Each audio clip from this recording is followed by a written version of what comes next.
In this video, I'm going to tell you how to enable accessibilities in the Brave application. For example, you need to bigger the font in the Brave application. How can you do that? So first you need to click on three dots, then go to this settings, then come down and click on accessibilities. Now you have option to scale the text. You can just scale it as per your requirements. For example, I like this 150%. Then you have one option is simplified view for web pages.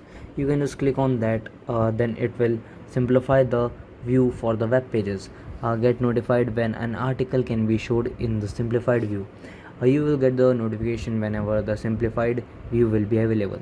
Then you have option for captions. You can just click on that and turn on caption. Then start showing you captions whenever you are on any video or anything. Okay,